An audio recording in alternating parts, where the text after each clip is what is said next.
오늘 주시는 하나님 말씀은 창세기 3장 1절에서 10절 말씀입니다. 그런데 뱀은 여호와 하나님이 지으신 들짐승 중에 가장 간교하니라. 뱀이 여자에게 물어 이르되 하나님이 참으로 너희에게 동산 모든 나무의 열매를 먹지 말라 하시더냐. 여자가 뱀에게 말하되 동산 나무의 열매를 우리가 먹을 수 있으나 동산 중앙에 있는 나무의 열매는 하나님의 말씀에 너희는 먹지도 말고 만지지도 말라 너희가 죽을까 하노라 하셨느니라. 뱀이 여자에게 이르되 너희가 결코 죽지 아니하리라.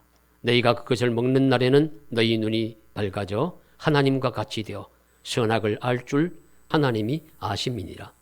여자가 그 나무를 본즉 먹음직도 하고 보암직도 하고 지혜롭게 할 만큼 탐스럽기도 한 나무인지라.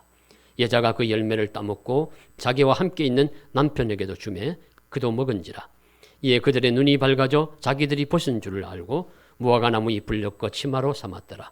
그들이 그날 바람이 불 때 동산에 거니시는 여호와 하나님의 소리를 듣고 아담 그의 아내가 여호와 하나님의 낯을 피하여 동산 나무 사이에 숨은지라. 여호와 하나님이 아담을 부르시며 그에게 이르시되 내가 어디 있느냐. 이르시되 내가 동산에서 하나님의 소리를 듣고 내가 벗었으므로 두려워하여 숨었나이다. 아멘.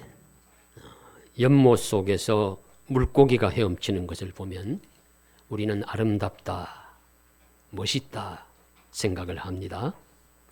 그런데 그 물고기가 방 안의 침대 안에 펄떡거리면 놀랄 것이고 웬 물고기가 더럽고 징그럽게 침대 위에 있느냐 소리를 칠 것입니다.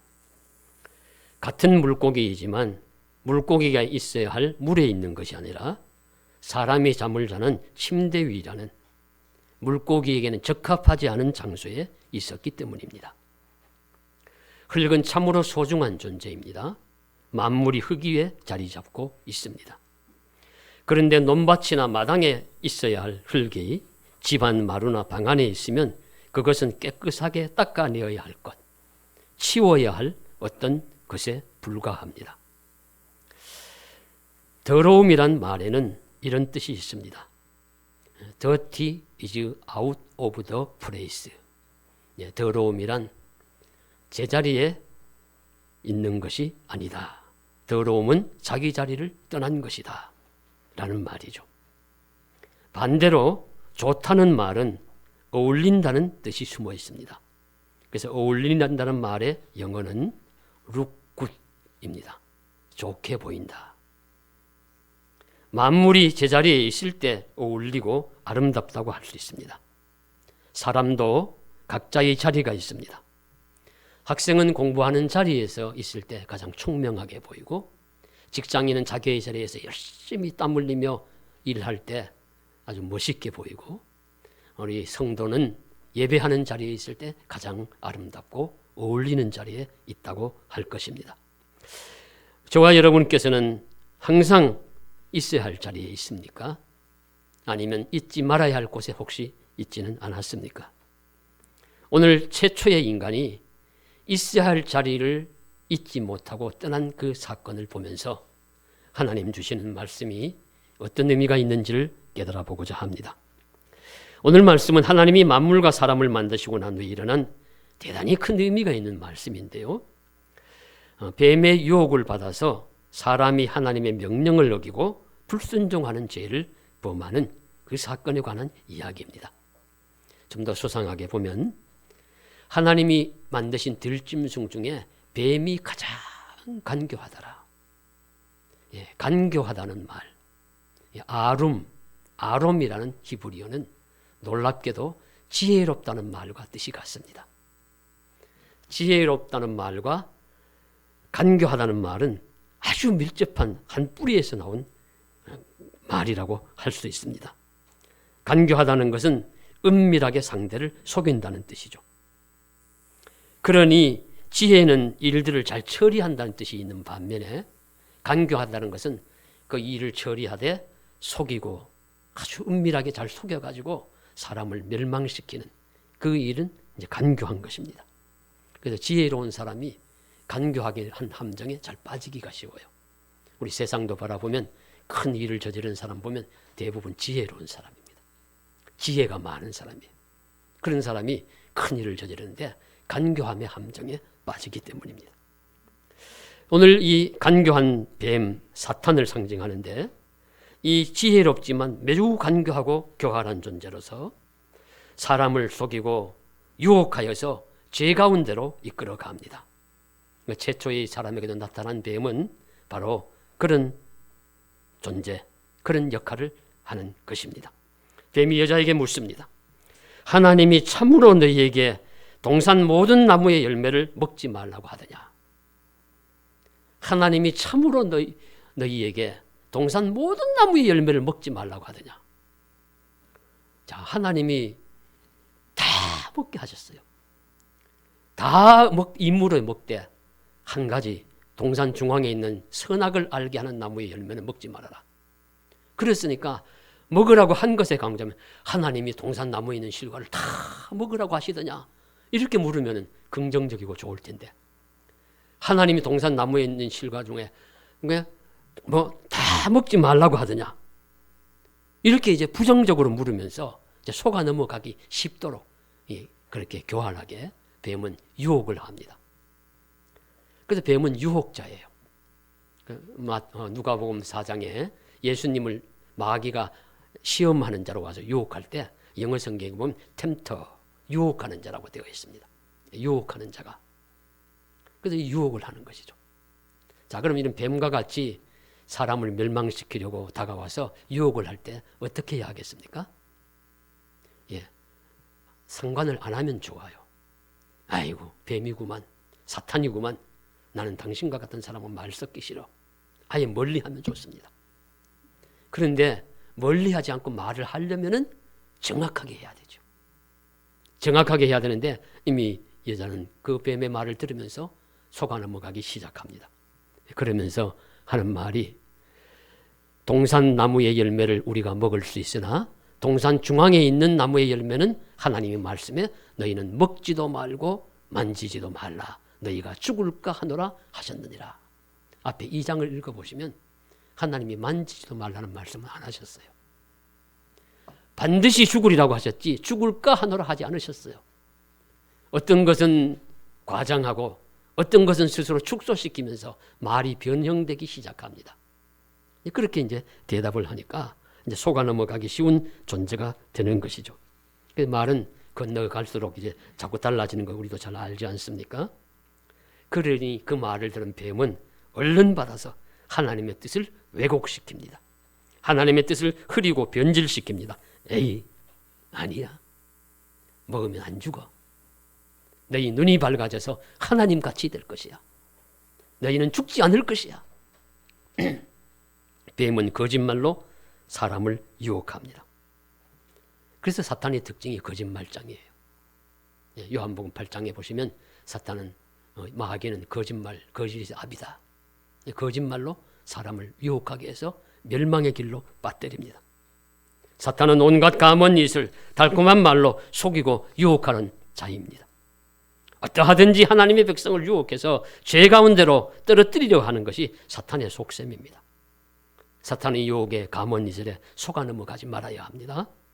저와 여러분 그런 속아 넘어가지 않는 우리 먼저 그런 자가 되기를 간절히 소망합니다. 그런데 이 뱀 사탄 유혹자의 말을 들은 최초의 인간 여자는 그만 넘어가고 말아요. 그 뱀의 유혹에 넘어가서 자기도 먹고 자기와 함께한 남자에게도 주었습니다. 그렇게 이렇게 하나님의 말씀을 최초의 사람들은 어겼습니다. 먹지 말라고 한 금단의 열매를 먹고 말았습니다. 그러면 그들이 하나님처럼 되었을까요? 아닙니다.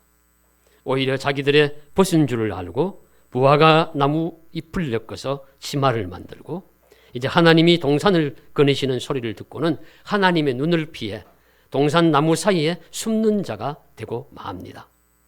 갖지 않아도 될 일에 수치심을 느끼고 죄를 지었기 때문에 사랑의 하나님이 무서운 하나님처럼 여겨집니다. 사랑과 존경 대신에 두려움이 생기고 무서워서 나무 사이에 숨은 자들이 되었습니다. 그래서 하나님이 아담을 부르시며 내가 어디에 있느냐 하실 때 그가 내가 벗었으므로 두려워하여 숨었나이다 대답하며 그 다음 말씀들을 보시면 당신이 내게 준 여자 때문에 내가 먹었나이다 변명하며 하나님의 낯을 피하여 도망하고 두려워하고 숨고 피하는 인간이 되고 말았습니다.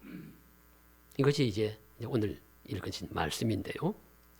많은 메시지 중에서 세 가지를 우리 함께 하도록 하겠습니다.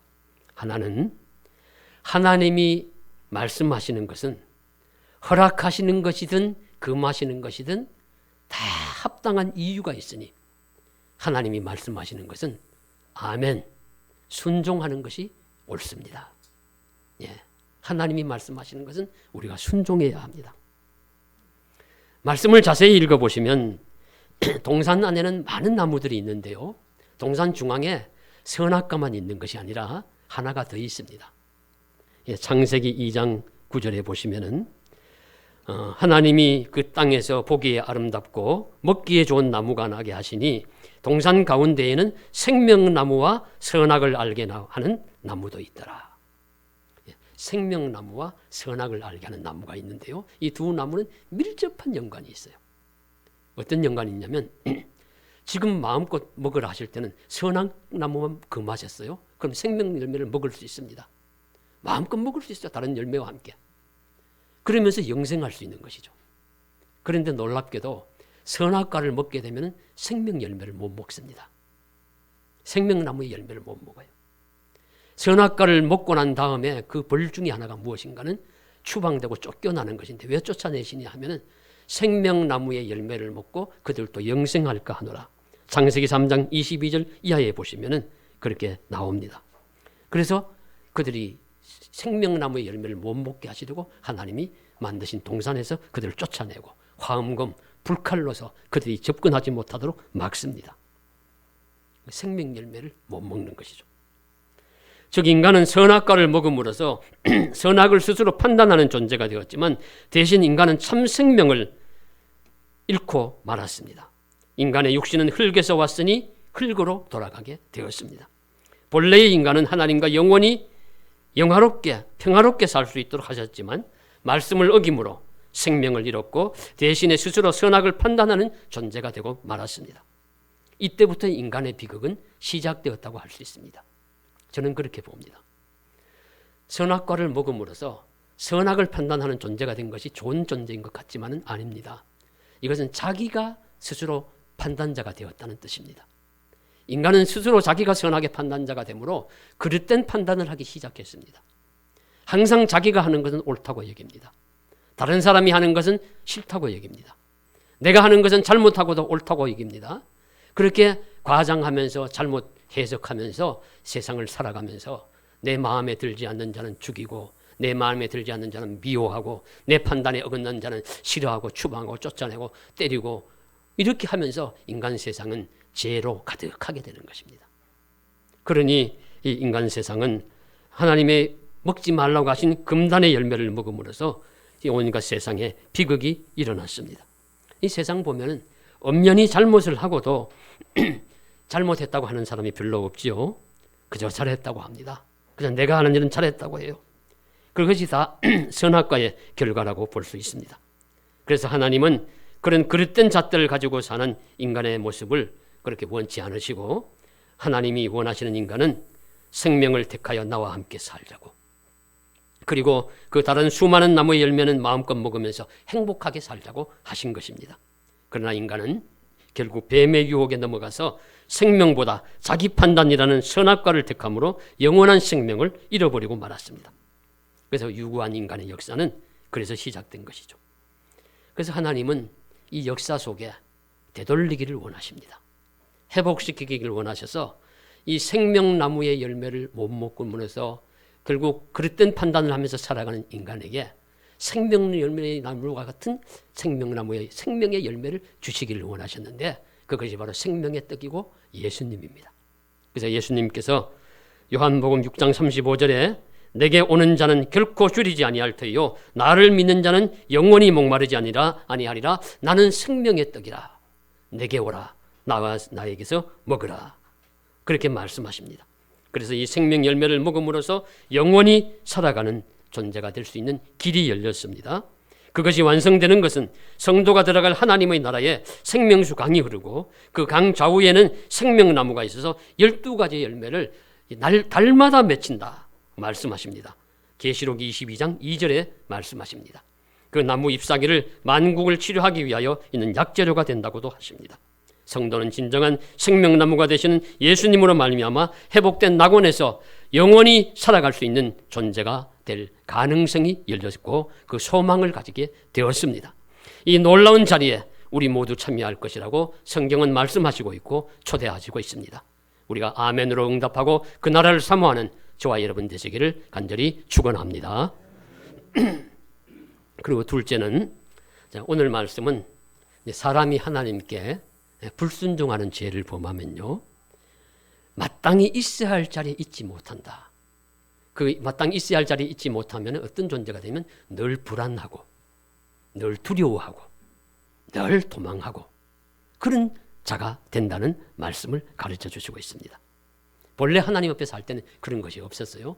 두려움 없이 하나님과 이야기하고 사귀고 사랑하고 평화하고 그렇게 살 수 있었습니다.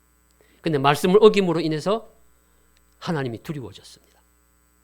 불안하여 떨면서 숨는 자가 되었습니다. 그 죄를 지은 인간의 실존은 무엇이냐? 두려움과 불안, 고통, 원망 속에서 숨었고 피하는 자가 되었다는 것입니다. 그래서 성경에 보시면 죄를 지은 인간이 그 이후의 역사는 도망하고 피하는 역사예요. 죄를 짓고서는 도망가고 피하고 숨고 그렇게 말씀하죠. 그래서 하나님께 최초의 인간도 추방받죠. 둘째 인간은 자기 동생을 죽임으로써 살인죄를 범하고 온 세상을 떠돌며 유리하는 자가 됩니다. 그래서 믿음의 인물들도 또 죄를 범할 땐 도망자가 되어요. 그래서 야곱도 아버지를 속이고 형을 속이고 장자권을 축복을 받은 다음에는 그 죄가 졌으니까 형이 죽이려고 하니까 멀리 도망자가 되어서 피신하지요. 그러면서 일평생 그저 이제 나그네 길, 인생길을 떠드는 자가 되고 모세도 초기에는 그저 애굽에서 자기 동족을 때리는 자를 학대한다고 칼을 빼어가지고 그를 죽이고 모래에 그냥 묻었다가 그것이 발각이 나니까 두려워서 또 도망자가 됩니다. 물론 이런 이제 도망자가 된다는 것은 뭐 합당치 않습니다. 그러나 이제 어떤 것을 피한다는 것 자체는 뭐 꼭 부정적인 것만은 아니죠. 이 아브라함이 고향 친척 본토 아비 집을 떠나서 하나님 말씀하시는 곳으로 가는 것은 순종의 삶이고 이스라엘 백성이 애굽을 나와서 출애굽하는 것은 그들이 자유를 찾는 생명의 길이고 다윗이 도망자가 되어서 다닌 것은 죄값 때문이 아니라 하나님이 시키시는 훈련의 길이기도 합니다. 이런 경우도 있지만 아담과 하와처럼 하나님의 말씀을 어김으로써 자기가 있는 자리가 이제는 도망자의 자리가 되는 것이에요. 아담과 하와가 있던 자리가 나쁜 자리가 아닙니다. 동산나무 사이가 왜 나쁜 자리겠습니까? 그런데 그가 죄를 짓고 숨어 있기 때문에 그것은 나쁜 자리, 악한 자리가 되었습니다. 그리고 죄를 짓고 피하는 인간이 가는 자리는 어디를 가든지 악하고 좀 부정한 자리가 되는 것입니다. 그래서 어떤 사람이 만일 죄를 짓고 도망자가 되고 쫓긴다고 하면 자기 집에 못 들어가잖아요. 자기 집에는 다 경찰들이 지키고 있습니다. 멀리서 집에 사랑하는 자녀들, 아내, 부모, 형제들을 보면서 참 가서 이야기하고 싶지만 못 들어가요. 멀리 피하여 체포될까 봐. 그런 비극과 같은 그런 삶을 살아가는 것이 우리 죄를 지은 인간의 모습입니다. 그래서 사람이 자기의 있어야 할 자리를 떠났다는 것을 엄밀하게 보면 장소의 문제를 넘어서 근본적으로 관계의 문제이기도 합니다. 관계가 깨어지면 그가 어디에 있든지 그가 있는 장소는 외로움과 불안과 고통의 장소일 수밖에 없습니다. 그래서 아담과 하와가 있던 장소는 불안과 고통, 두려움의 장소예요. 가인이 도망하면서 유리하는 것도 곳곳마다 사람들이 나를 죽일까, 내가 벌을 받아 죽을까 두려워하나이다. 하나님 앞에 호소합니다. 그 뒤에 모든 인간 인생은 그런 자리를 불안하게 살아갑니다. 그래서 그가 이끄는 자리는 어디든지 도망자의 자리, 두려움의 자리인 것입니다. 근본적으로 사람이 있어야 할 자리가 아닌 곳은 자리의 문제를 넘어서 하나님과의 관계가 깨어졌음을 의미합니다. 하나님을 만날 수도 없고 더 이상 하나님과 서로 교통할 수 없는 관계가 되었습니다. 하나님과 사람 사이가 깨어짐으로 사람과 사람 사이도 깨어졌습니다. 가인이 동생 아벨을 죽이고 이후에 인간 역사는 무너지고 깨어지고 서로를 죽이며 살아가는 관계가 되고 말았습니다. 죄로 인하여 하나님과 담이 생기고 다른 사람들과 벽이 생겼습니다. 이처럼 하나님과 깨어진 관계가 되었기에 하나님은 그 깨어진 관계를 복원시키기 위하여 아들 예수님을 세상에 보내셨습니다. 우리 주 예수님을 통해서 일어나는 구원은 하나님과 사람 사이에 막혀있는 벽을 허물고 사람 사이에는 담을 허문다는 뜻이 숨어 있습니다. 그것이 바로 화해자로서의 예수, 화목하게 하는 자로서의 예수님의 모습입니다. 그래서 고린도후서 5장 18절 이하의 말씀은 모든 것이 하나님께로부터 났으며 그가 그리스도로 말미암아 우리를 자기와 화목하게 하시고 또 우리에게 화목하게 하는 직분을 주셨느니라고 말씀하십니다. 이어서 19절에는 그리스도 안에 하나님이 계시사 세상을 자기와 화목하게 하셨다고 말씀하십니다. 그리고 그리스도인 된 우리들에게는 너희는 하나님과 화목하라. 너희는 하나님과 화목하라. 간절히 부탁하십니다. 그래서 화목이란 것은 무엇이냐면 예수 그리스도로 말미암아 하나님과 사람 사이의 벽을 허물고 사람과 사람 사이에 막힌 담을 허물어서 서로 합당한 관계, 좋은 관계, 화평한 관계가 되는 것입니다. 실제로 우리는 얼마나 많은 담과 벽이 하나님과 또 사람들 사이에서 막힌 채 살아가는지요. 서로의 관계가 막혀서 합당하지 않은 관계, 악한 관계가 됨으로써 우리가 살고 있는 자리가 평안하지 못해요. 서로 미워하고 서로 질투하고 서로 경계합니다. 그래서 불안하고 두렵고 힘든 자리가 되고 말았습니다. 그러니 이제 우리는 예수를 믿음으로 말미암아 하나님과 화목하는 관계가 되어야 합니다. 예수님의 사람이 됨으로써 사람과 사람 사이에서도 우리가 화목하는 관계를 이룰 수 있어야 합니다. 하나님과 우리 사이에 담과 벽이 허물어지고 사람 사이에 막힌 담이 허물어져서 평안의 관계가 되어야 합니다. 그래서 하나님과 사람 사이에 믿음의 선한 관계가 회복되어 하나님이 우리에게 주신 우리 삶이 형벌이 아니라 좋은 선물이 되기를 원합니다. 복된 은혜의 길과 생명이 충만한 삶이 되어야 될 줄로 믿습니다. 화목을 이루어서 그런 삶을 이루기를 간절히 소망합니다. 그리고 세 번째는 동산나무 사이에 숨은 사람을 찾는 하나님의 음성의 의미가 무엇일까? 혹시 하나님이 지금 아담아 내가 어디에 있느냐 찾으시는 음성이 하나님이 모르시고 지금 찾는다고 생각하시는 분 안 계시겠죠? 하나님은 알고 계십니다. 보고 계시고 이미 다 알고 계세요. 어디 있는지 그거 모르시면 전지전능하신 하나님이 아니시죠? 알고 계시는데 그럼에도 불구하고 하나님이 아담을 찾으시면서 아담아 내가 지금 어디에 있느냐 내가 어디에 있느냐 물으신다면 지금 물으심의 의미에 다른 뜻이 숨어 있습니다. 아담아 내가 여기 어디에 있느냐 이것은 어디에 있는지는 알지만 그 아는 사람을 보시고 마치 부모가 사랑하는 자녀가 있어야 할 곳에 있지 못하고 엉뚱한 곳에 가서 엉뚱한 행동을 하고 있을 때 그를 바라보고 그를 찾았을 때 하는 애타는 음성, 그러니까 고뇌와 아픔과 안타까움이 섞인 그 음성입니다. 아담아 내가 지금 뭐 하고 있느냐? 내가 지금 거기 왜 숨어 있느냐? 그런 뜻이죠. 어느 날 한 엄마에게 학교의 선생님에게서 전화가 왔어요. 선생님이 엄마에게 전화를 해서 어머니 아무개가 학교에 안 왔습니다. 집에 무슨 일이 있습니까? 어머니는 깜짝 놀랐어요. 아니 얘가 아침 학교 간다고 갔는데 학교를 안 가고 어디를 갔지? 선생님께 자초지종을 사실대로 이야기하고 제가 나가서 찾아보겠습니다. 하고 나가서 찾는 거예요. 여기도 가고 저기도 가보고 전화도 돌리고 그러다가 탁 생각이 나는 거지. 아 얘가 오락을 좋아하니까 혹시 전자오락실에 가 있는 것은 아닌가? 그래서 전자오락실에 가니까 아닌 게 아니라 학교 가는 것도 잊어버리고 거기서 전자오락을 하고 있는 거예요. 막. 그것을 보는 부모의 마음이 무너져 내립니다. 애타고 아픔이 깃든 안타까운 심정으로 얘야 너 지금 거기서 무엇하고 있느냐? 그렇게 지금 묻는 음성과 같은 것이 하나님의 물음 음성이에요.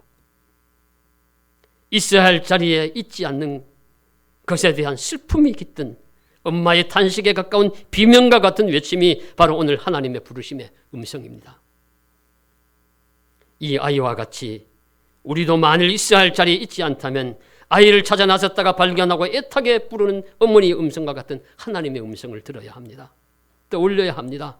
아담아, 너 지금 어디에 있느냐? 저를 대입해 볼까요? 만시가, 너 지금 어디에 있느냐? 이 물음에 하나님, 아버지, 제가 지금 여기 있습니다. 자신 있게 대답하면은 이건 합당한 자리에 있는 겁니다. 올바른 자리에 있는 거예요. 그렇지 않고 음성에 내가 있어야 할 자리가 아님이 가슴을 치고 그 자리에 있게 된 것에 대한 핑계가 떠오르고 변명이 생각나고 누구 때문에 내가 이 자리에 있습니다. 내가 있어야 할 자리가 아닌 이곳에서 내가 고통받고 있습니다. 이렇게 하고 있다면 이곳은 지금 내가 있어야 할 자리가 아니라는 것을 알고 회개하고 얼른 그 자리에서 일어나 아버지 집으로 내가 있어야 할 것으로 되돌아가야 합니다. 그것이 말씀의 메시지입니다. 회개하는 마음으로 올바른 삶의 자리로 돌아가서 하나님과 합당한 관계를 회복해야 될 줄로 믿습니다. 그래서 오늘 서로 대조되는 자리에 있으므로 삶의 모습이 너무 다른 두 사람의 이야기를 드리므로 말씀을 맺고자 합니다.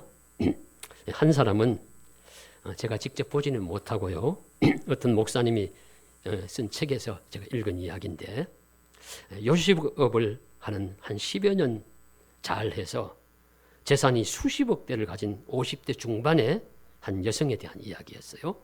그러니까 요지는 그녀가 자신이 하는 음식점을 잘 계속해서 운영했으면 큰 문제가 없이 살아갈 것인데 돈과 시간적 여유가 있게 되자 어떤 경로를 통해서인지 그녀는 아마 뱀과 같은 사람의 유혹에 빠졌겠지요.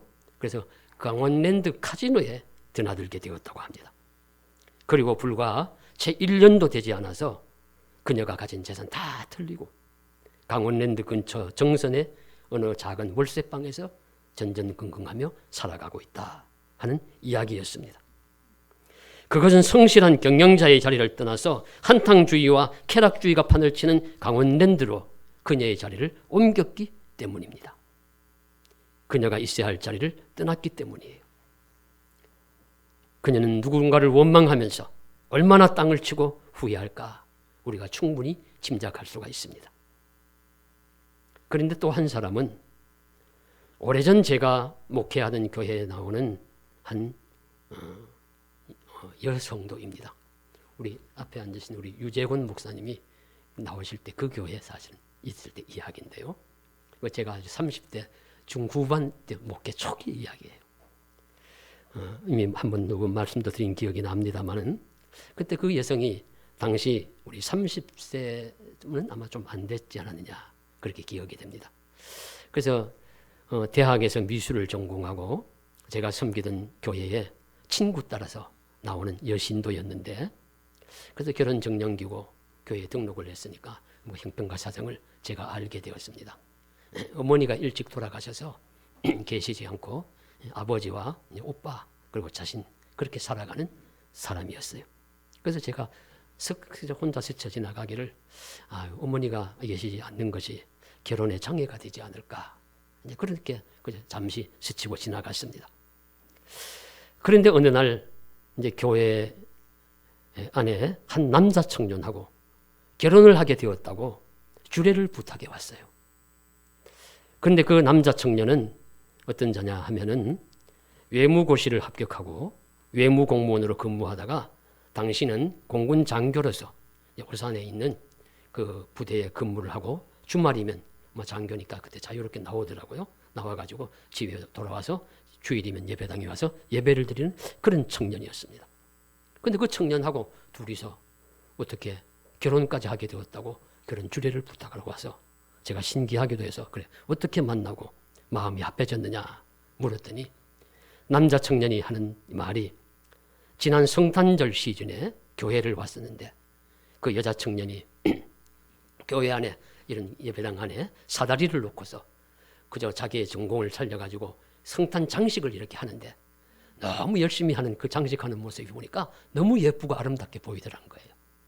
그래가지고 청혼을 하게 되고 결혼까지 하려고 한다 하는 이야기를 했습니다. 그래서 제가 그때 30대 중후반 아주 젊은 나이에 주례를 보게 되었는데, 그리고는 뭐 잊어버리면서 서로 각자 지금 살아가는 중입니다. 근데 작년인가 재작년인가 제가 어느 날 신문을 문득 보는데 낯익은 이름이 스쳐 지나가는 겁니다. 그래서 자세히 보니까 바로 그 남자 청년이었어요. 그 청년은 이미 지금 동북아시아 어떤 나라의 대사가 되어 있었습니다. 그 대사가 되어서 어떤 일이 있다고 하는 이야기가 신문 기사에 난 거예요. 그래서 제가 인터넷 들어가서 찾아보고 하니까 역시 그 여자 청년도 그 가족으로서 자녀들도 장성하고 이렇게 대사의 아내가 되어 있었습니다. 드리고자 하는 말씀은 뭐 그 자리가 대단하다기보다는 크리스마스 시즌에 젊은 시절에 가고 싶은 유혹의 자리가 얼마나 많았겠습니까? 그러나 그럼에도 불구하고 그는 자신이 있어야 할 곳, 자신의 재능과 달란트를 살려서 교회 장식을 해야 되는 그 자리에 있었기 때문에 그 청년과 만나게 되었고 아름다운 가정을 이루게 되었다는 그런 해피를 한 이야기를 말씀을 드리는 것입니다. 그러므로 우리는 어떤 시기에 어디에 있는지가 참 중요하다는 사실을 깨닫게 됩니다. 하나님이 아무개야 너 지금 어디에 있느냐 물으실 때 합당한 자리가 아니어서 깨어진 관계가 되어서 쌓여서 또 다른 변명을 일삼는 아담 같은 자리가 되지 않기를 간절히 바랍니다. 하나님의 부르심의 음성에 예 제가 여기 있습니다 말씀하십시오. 평안히 대답하며 감사할 수 있는 은혜의 복된 자리가 저와 여러분의 처소가 되기를 주님의 이름으로 간절히 축원합니다. 기도드리겠습니다. 사랑하는 하나님 아버지, 우리의 삶의 자리를 하나님이 보시기에 합당한 자리가 되어 두려움과 원망과 우리 슬픔의 자리가 아니라 찬송하고 감사하는 응답의 자리가 되게 하여 주시옵소서. 하나님 어디에 계시든지 우리 있는 곳을 아실 줄 믿사오니 합당한 자리에 있지 않음으로써 슬피 울며 애통 괴로워하고 고통받지 말게 하여 주옵시고 어디에서 무엇을 하든지 하나님 보시는 합당한 자리가 되어서 하나님께 영광, 우리에게 한량없는 기쁨과 감사가 넘치게 하여 주시옵소서. 우리 주 예수님 이름 받들어 감사하며 기도드리옵나이다. 아멘.